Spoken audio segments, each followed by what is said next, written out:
नमस्कार, आप देख रहे हैं न्यूज फॉर नेशन और मैं हूं सांत्वना आपके साथ। बिहार के दो विधानसभा सीटों, पहला तो दरभंगा का कुशेश्वर स्थान और दूसरा मुंगेर के तारापुर, इन दोनों विधानसभा सीटों पर आगामी 30 अक्टूबर को उपचुनाव होने हैं।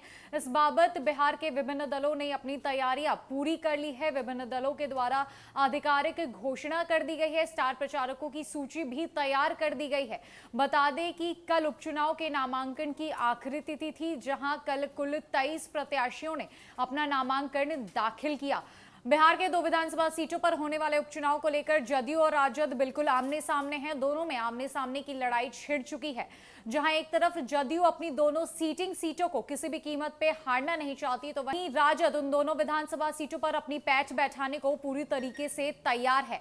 जहां एक तरफ एनडीए का खेमा मजबूत होता हुआ दिख रहा है इस उपचुनाव में, तो वहीं दूसरी तरफ महागठबंधन में इस उपचुनाव को लेकर टूट हो गई है। बता दें कि राजद और कांग्रेस में टूट हो गई है, जिसके बाद से राजद और कांग्रेस की राहें बिल्कुल अलग हो गई है। राजद और कांग्रेस ने अलग अलग उम्मीदवारों को मैदान में उतारा है और साथ ही साथ इस चुनाव में अलग होकर लड़ने की बात भी कही जा रही है। दोनों दलों के नेताओं ने अपनी पुरानी दोस्ती को साइड कर अब एक दूसरे पर तंज कसने का सिलसिला भी शुरू कर दिया है। इस बीच आरजेडी के एमएलए मुकेश रोशन की तरफ से यह बयान सामने आ रहा है। मुकेश रोशन ने यह कहा है कि जब घोड़ा रेस के लिए मैदान में उतरता है तो वापस नहीं आता। अगर कांग्रेस को बिहार में राजनीति करनी है तो उसे राजद का हाथ थाम कर ही चलना होगा। क्या कुछ कहना है आरजेडी के नेता मुकेश रोशन का, आइए आपको सुनवाते हैं। घोड़ा जब रेस में मैदान में चला जाता है तो फिर वापस नहीं होता है।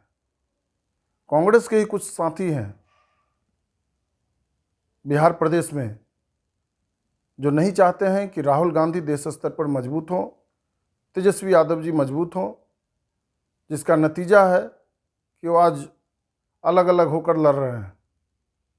अगर कांग्रेस को मजबूत होना है तो राष्ट्रीय जनता दल का साथ दे और राष्ट्रीय जनता दल के उम्मीदवार को सहयोग करें। राष्ट्रीय जनता दल के दोनों उम्मीदवार तारापुर और कुशेश्वर स्थान पर चुनाव जीत कर आएंगे। कौन किसका उम्मीदवार है इससे कोई फर्क नहीं पड़ता। राष्ट्रीय जनता दल के दोनों उम्मीदवार विजय होंगे। आरजेडी के एमएलए मुकेश रोशन ने यह कहा है कि दल कोई भी हो, उम्मीदवार कोई भी हो, दोनों सीटों पर जीत आरजेडी की ही पक्की है। अब इसके लिए कांग्रेस अगर अपनी राह अलग करती है तो इसमें कांग्रेस की गलती है। अगर कांग्रेस को बिहार में राजनीति करनी है, बिहार में आगे बढ़ना है, तो उसे राजद का साथ देना होगा। उसे इन दोनों विधानसभा सीटों पर होने वाले उपचुनाव को लेकर राजद के उम्मीदवारों को अपना समर्थन और सहयोग देना चाहिए। इसके लिए उन्होंने आगे यह भी कहा कि कुछ लोग हैं जो बिहार प्रदेश में यह नहीं चाहते कि राहुल गांधी देश के स्तर पर आगे बढ़े, तेजस्वी यादव देश के स्तर पर आगे बढ़े। इस बाबत महागठबंधन में टूट हो गई है। इसका नतीजा यह टूट ही है, जिसके वजह से उपचुनाव में अब कांग्रेस और राजद अलग अलग उम्मीदवारों को मैदान में उतार कर यह उपचुनाव लड़ने को तैयार है। बता दें कि आगामी 30 अक्टूबर को उपचुनाव होने वाले हैं। इसके बाद 2 नवंबर को मतगणना होगी। मतगणना के बाद यह साफ हो जाएगा कि जनता ने आखिर किसको वोट कर यह जीत दर्ज कराई है। क्या एनडीए के खेमे में उसकी दोनों सीटें जाएगी या फिर राजद वहां अपनी पैठ बैठाने में सफल हो पाएगा। अभी के लिए बस इतना ही। कई अपडेट्स के लिए हमारे साथ जुड़े रहे न्यूज फॉर नेशन में। नमस्कार।